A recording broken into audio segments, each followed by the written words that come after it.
Eu gostaria de convidá-los a abrirem suas Bíblias comigo no Salmo 23. Talvez um dos textos mais conhecidos de toda a palavra de Deus. Uma passagem que é muito amada por toda a cristandade, por todo o povo do Senhor, e que seguramente em algum momento da sua vida já esteve falando ao seu coração. É nesse texto que nós estaremos pensando um pouco hoje à noite em nosso culto de oração. E para tanto eu gostaria que você abrisse a sua Bíblia comigo, mantivesse a sua Bíblia aberta no Salmo escrito pelo rei Davi, quem sabe no apogeu do seu reinado, no momento em que ele reinava sobre as 12 tribos reunidas de Israel. Amém? Todos encontraram? Salmo 23, nos diz a palavra do Senhor: O Senhor é o meu pastor, nada me faltará. Ele me faz repousar em pastos verdejantes, leva-me para junto das águas de descanso. Refrigera minha alma, guia-me pelas veredas da justiça, por amor do seu nome. Ainda que eu ande pelo vale da sombra da morte, não temerei mal nenhum, porque tu estás comigo. O teu bordão e o teu cajado me consolam. Preparas-me uma mesa na presença dos meus adversários, unges minha cabeça com óleo, o meu cálice transborda. Bondade e misericórdia certamente me seguirão todos os dias da minha vida, e habitarei na casa do Senhor para todo o sempre. Amém?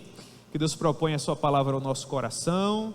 Nós já recebemos uma palavra de oração do querido pastor Rony, mas eu gostaria de orar um pouco mais com vocês, meus irmãos. Em um primeiro momento eu gostaria de agradecer a Deus. Será uma primeira parte dessa oração em ações de graças ao Senhor pelo aniversário da nossa irmã Iná. Irmã Iná, que alegria! Que Deus lhe abençoe, irmã Iná. A esfera é muito preciosa para nós, viu? Deus lhe dê muitos anos de vida, com muita saúde, paz e poder no Espírito Santo. Irmã Iná é muito amada por nós, não é, irmãos? Além de orar pela irmã Iná, pelos demais aniversariantes da nossa igreja, eu também gostaria de orar pela mãe do nosso diácono Aloísio.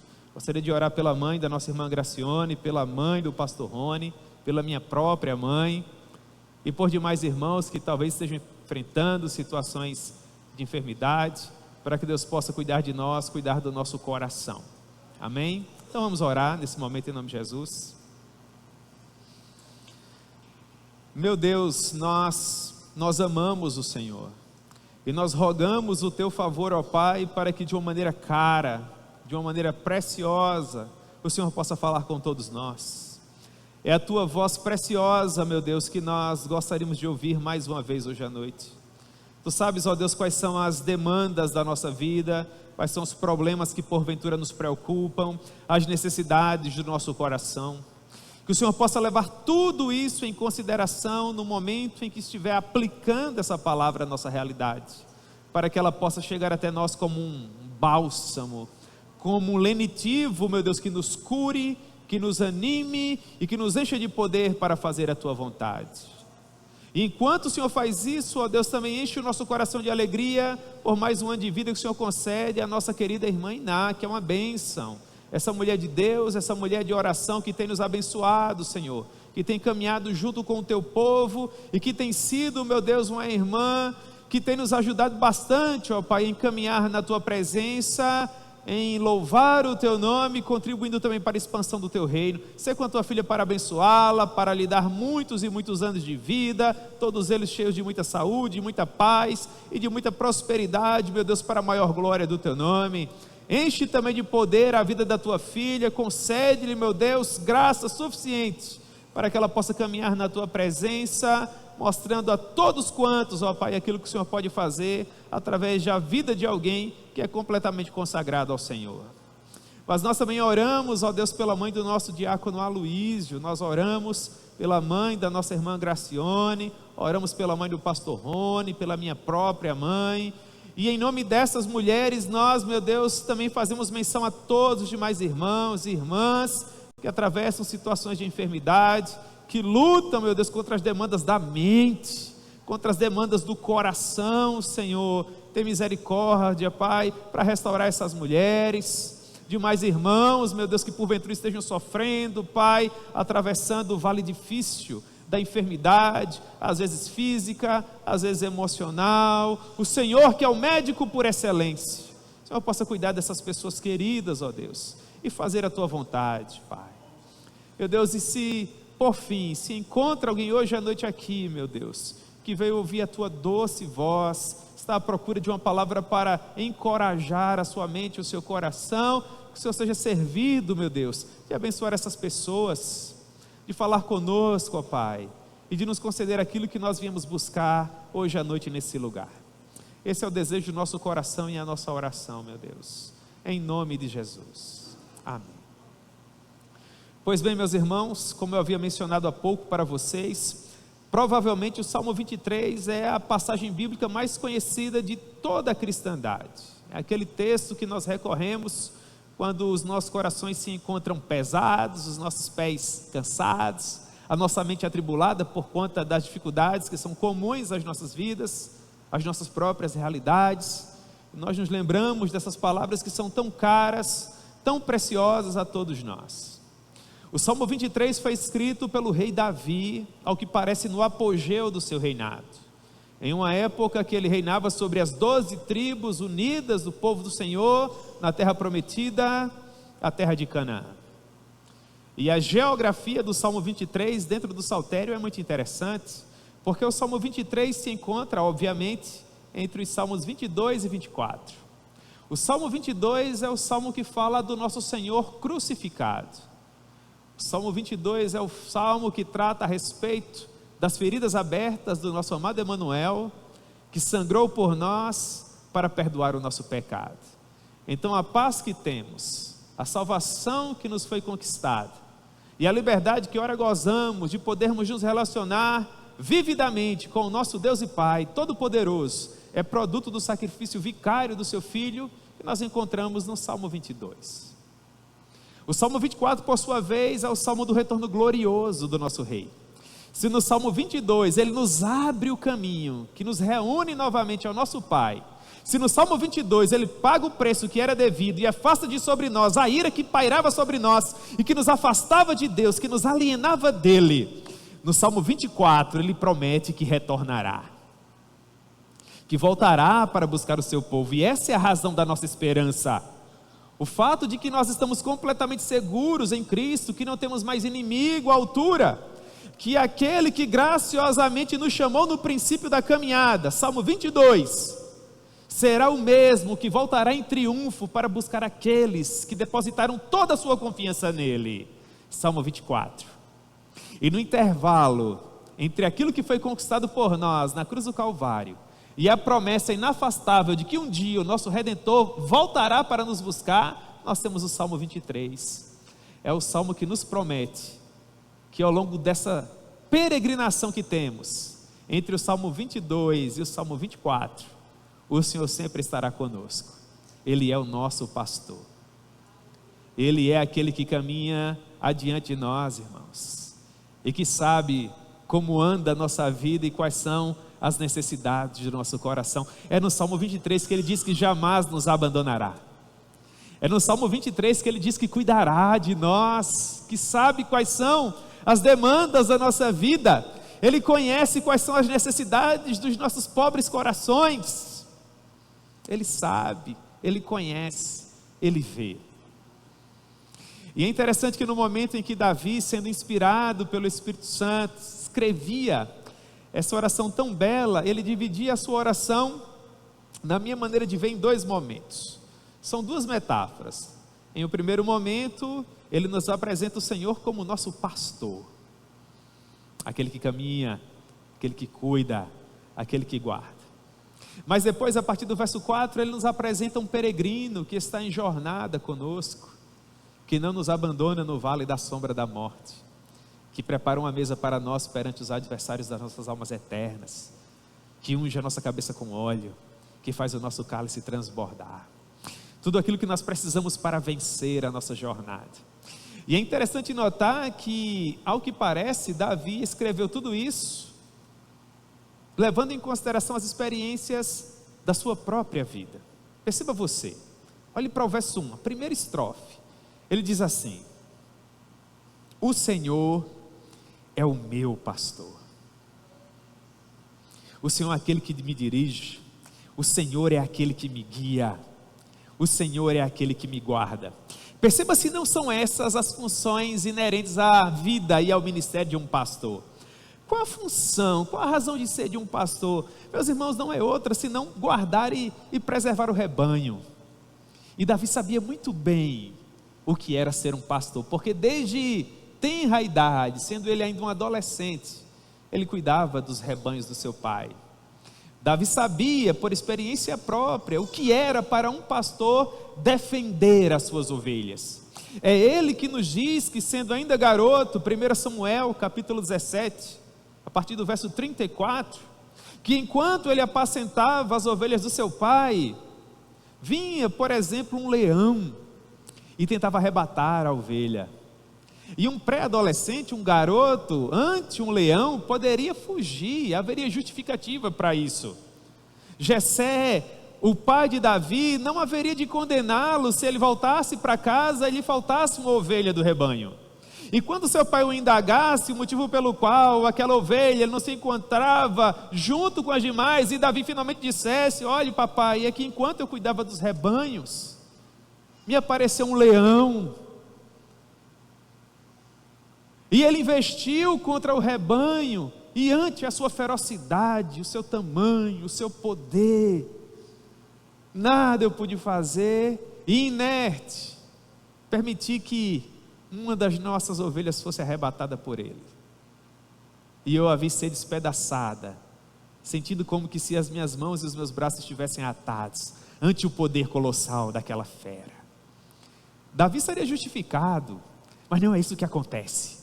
Via o leão e com o risco da sua própria vida o garoto estava lá, e ele lutava contra o leão, e o leão tentava prevalecer sobre ele para sobrepujá-lo e quem sabe devorá-lo no lugar da ovelha, mas Davi não arredava, ele estava lá, era um garoto corajoso e ele prevalecia contra o leão. Mas em outras vezes não era o leão que surgia, mas o leão pesando vários quilos, enorme, feroz, poderoso, e a justificativa poderia ser a mesma: se um urso arrebatasse uma daquelas ovelhas, Davi seria justificado. Ora, o que é um garoto se comparado a um urso? Mas Davi não fugia, ele estava lá, ele lutava contra o urso. Segundo ele o tomava pela barba, o agarrava e o feria e o matava. E ele diz: o teu servo matava tanto o urso como o leão. É a figura daquele que guia, é a figura daquele que sofre o dano, é a figura daquele que protege, é a figura daquele que não abandona. Davi, contudo, não passava de um ser humano sujeito às mesmas paixões que vocês e eu. Então ele transporta toda essa ideia para o Senhor, e ele diz: o Senhor é o meu pastor. Eu já lutei contra o urso, diz Davi, e da mesma forma contra o leão, sempre correndo o risco de falhar, sempre correndo o risco de perder, sempre correndo o risco de não fazer aquilo que o meu coração desejava, porque Davi conhecia as suas limitações. Mas quando Davi olha para o desejado das nossas almas, para aquele que sangrou por nós na cruz do Calvário, Davi não reconhece a menor condição de surgir alguma falha. Davi percebe que não há a menor possibilidade de fraqueza, de derrota. Então ele diz: esse Senhor, Deus forte e poderoso, que não conhece a derrota, que nunca perdeu uma batalha, que promete e cumpre, ele sim é o meu pastor. Ele que nos diz no Evangelho de João capítulo 10, eu sou o pastor das ovelhas. O mercenário, ele vê quando surge o problema, a dificuldade, foge. Ele não está disposto a sofrer o dano, aí até as últimas consequências, porque ele está ali com interesses outros. Mas o verdadeiro pastor, esse não, esse está disposto a dar a sua própria vida por suas ovelhas. Esse é o nosso pastor. aquele que sangra em nosso lugar, aquele que morre para que nós não tenhamos que morrer, pagar com a nossa própria dívida, o preço que era nosso. E Davi diz: o Senhor é o meu pastor, Ele que me guia, é Ele que cuida de mim, é Ele que não me abandona, é Ele que me defende, é Ele que me guarda. Mas não apenas isso, Ele também é aquele que faz com que nada venha me faltar.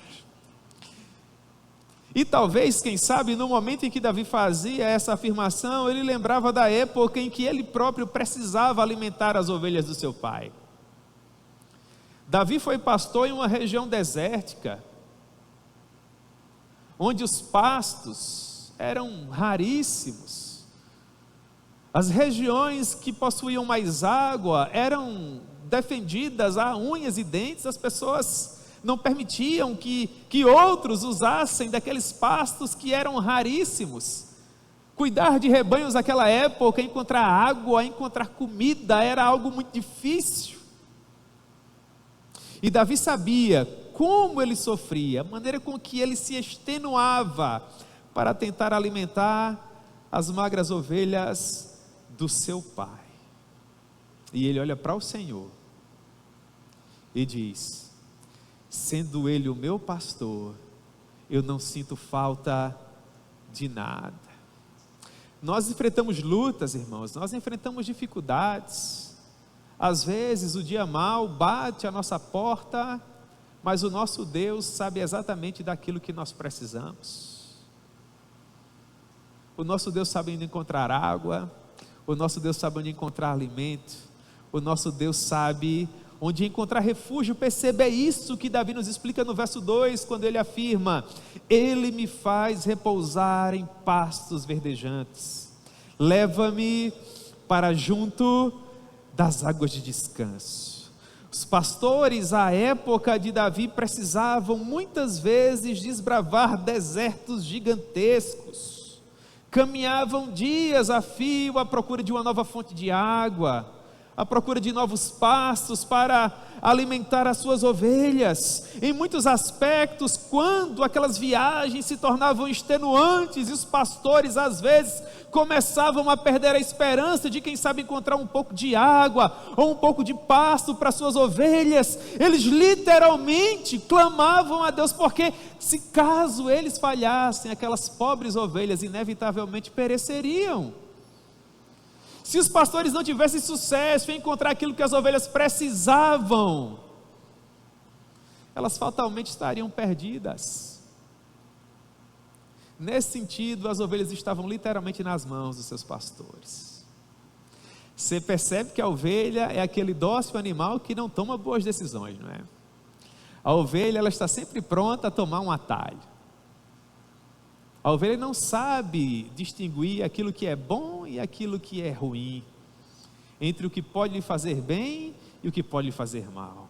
Mesmo o carrapicho que incomoda quando preso à lã, a ovelha não é capaz de retirar, se faz necessário que alguém cuide dela, que alguém a leve até a água, que alguém a leve até o pasto, que alguém cure as suas enfermidades, retire dela os espinhos, os cardos, os abrolhos, tudo aquilo que dificulta. Davi olha para o Senhor e ele diz: não me importa quais sejam as dificuldades, Senhor, que eu encontre contigo, no fundo do meu coração eu sei que o Senhor me levará aos pastos verdejantes. É como se Davi estivesse caminhando, imaginem vocês, sobre um deserto de areias escaldantes,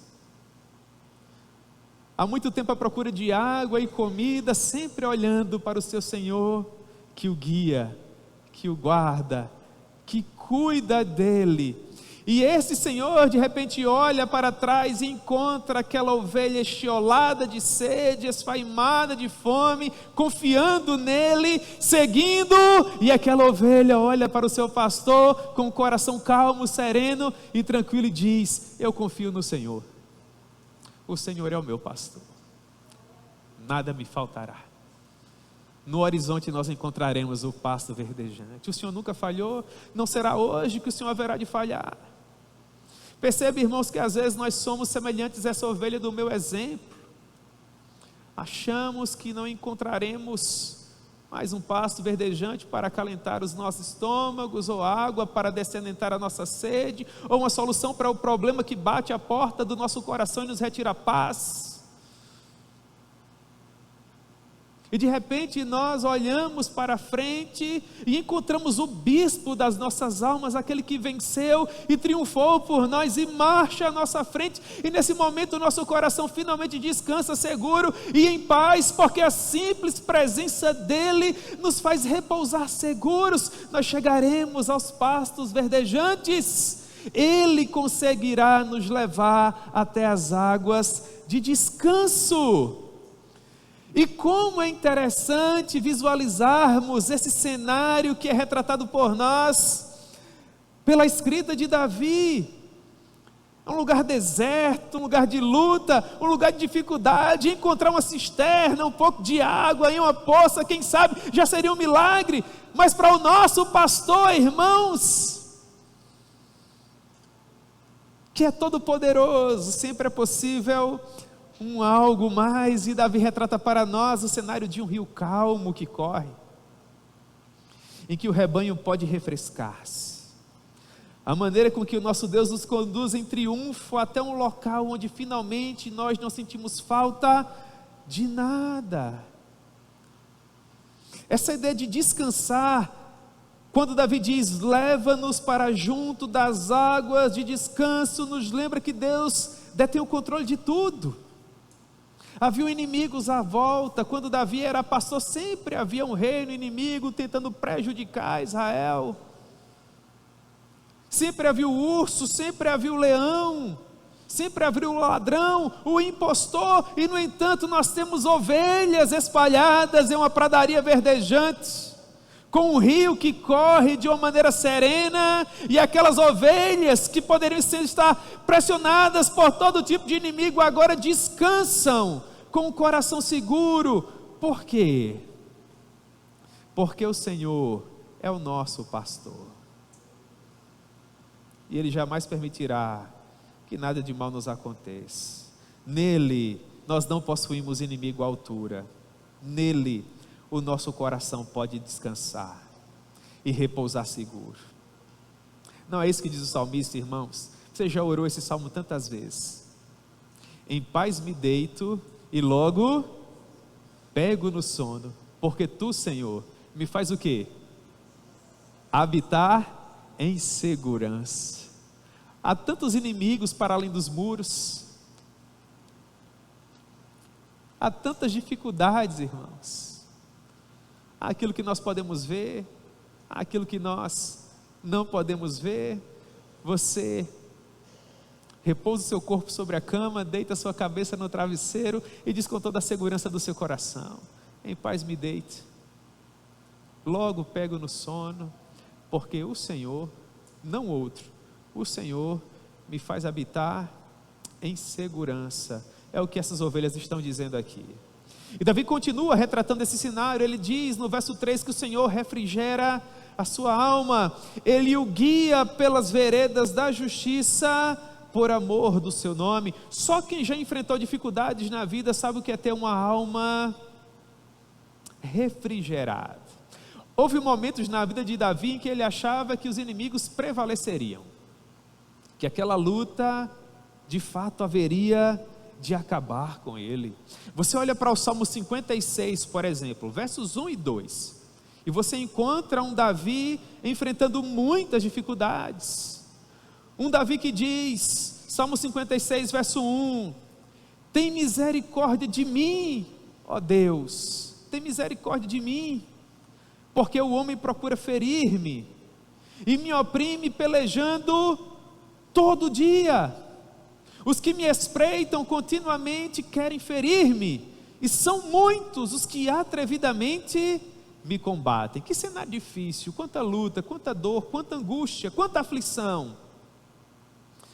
Mas era justamente em momentos assim, que o pastor de Davi prevalecia como o verdadeiro campeão da sua alma, do seu coração. Atendia à oração de Davi e fazia o coração dele descansar. Perceba, Davi está dizendo: o homem procura ferir-me, ele me oprime todos os dias, o meu coração não encontra paz, Senhor, eu não encontro uma rocha onde eu possa repousar os meus pés, há inimigos por todo lado. Ele ora, ele busca ao Senhor com o coração abatido, com o coração atribulado. Mas o que ele diz, irmãos, no verso 3, devia ser escrito com letras douradas. É a confiança do salmista, é a confiança daquele que sabe que o Senhor é o seu pastor, de que se o Senhor cuida dele não haverá falta de nada. Salmo 56, 3, que coisa magnífica, diz o rei de Israel: em me vindo o temor, hei de confiar em ti, em Deus, cuja palavra eu exalto. Nesse Deus eu coloco a minha confiança e não temerei. Se Deus é comigo, que me pode fazer o mortal? Atente para as palavras de Davi. O que pode refrigerar nossa alma? Davi nos ensina, ele diz: quando o medo vier, confie no Senhor, confie no Deus em cuja palavra você acredita, no Deus cujo nome glorioso você exalta.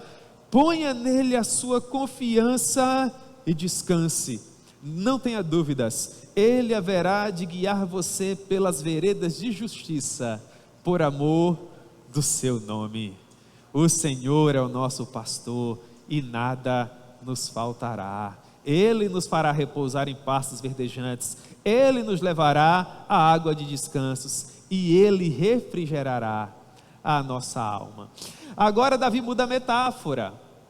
Se no primeiro momento, dos versos 1 ao verso 3, o Senhor era o pastor que cuidava, que protegia, que provia, que estava lá, agora Davi se sente como um peregrino, que caminha em direção à sua amada Jerusalém celestial, caminha em direção ao grande dia em que ele se encontrará com o seu rei. E Davi sabia, assim como nós, que nesse mundo de dores, ele haveria de enfrentar momentos difíceis, tribulações. Ele precisava de ajuda em sua peregrinação, assim como o cristão precisava de um fiel, assim como Paulo precisava de um Timóteo, Marcos de um Barnabé, assim como Pedro precisava de um João Marcos. Irmãos, Davi precisava do seu Senhor. Davi sabia que ao longo dessa peregrinação, dessa jornada, que situações difíceis viriam, situações que fariam seus pés cansados desejarem parar de caminhar, situações em que, a semelhança do peregrino, tudo o que ele desejaria era se deitar e dormir, mesmo sabendo que corria o sério risco de, naquele solo enfeitiçado, não mais acordar, chamado sono da indolência. Quando Paulo clama, escrevendo aos Efésios, dizendo: desperta, ó tu que dormes, não te detenhas, continue caminhando. Então Davi diz, versículo 4: ainda que eu ande pelo vale da sombra da morte, não temerei mal nenhum, porque tu estás comigo. O teu bordão e o teu cajado me consolam. É interessante que quando você pensa no bordão e no cajado, a ideia é do pastor que cuida, não é? Mas na metáfora do peregrino, o bordão e o cajado servem tanto para a proteção do peregrino contra os inimigos que se levantam, sendo a arma que defende, como também é aquilo que encoraja. É aquele que se desvia do caminho e o colega o puxa, é aquele que acha que não tem mais condições de caminhar e recebe um encorajamento. Às vezes o encorajamento, irmãos, fere os nossos pés cansados, fustiga o nosso coração dolorido. Nós achamos naquele momento que esse encorajamento é para o nosso mal, mas depois, quando nós caminhamos um pouco mais, reconhecemos que ele é para o nosso bem. Sempre será para o nosso bem, porque assim como o ferro afia o ferro, assim um amigo afia o amigo, assim um amigo cuida do amigo. Meus irmãos, ninguém faz nada na obra de Deus sozinho. Nós precisamos de pessoas para caminhar conosco. Nós precisamos de pessoas para cuidar de nós. Nós precisamos de pessoas que mandem nem que seja uma mensagem no meio da tarde. 2 palavras, 3. Eu estou orando por você. E aquilo é suficiente para encorajar um coração. Para lembrar a você de que você não está sozinho na peregrinação espiritual, mas que você se encontra com outros peregrinos que possuem o mesmo objetivo celestial que você. Davi diz: ainda que eu ande pelo vale da sombra da morte, não temerei mal nenhum, porque o Senhor está no controle de tudo. Ele me ama e Ele nunca falhará em tudo aquilo que Ele fizer. Davi sabia que não importava quantas circunstâncias difíceis ele viesse a enfrentar, a chegada dele estava certa no final. É muito bonito, irmãos, né?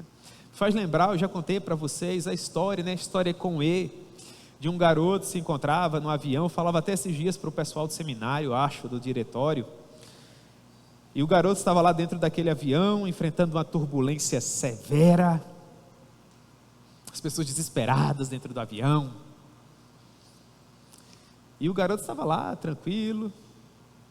De repente as pessoas olham para aquele rapaz e se perguntam por que é que, enquanto todos os demais estavam desesperados, ele estava ali calmo, como se nada estivesse acontecendo, e ele diz: é que o meu pai é o piloto, e o meu pai é muito bom.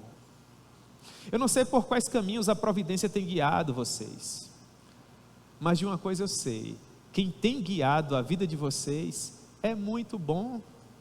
Não sei por quais caminhos a providência haverá de guiá-los, mas de algo eu sei, irmãos, todos vocês chegarão ao mesmo destino, a nossa amada Jerusalém celestial.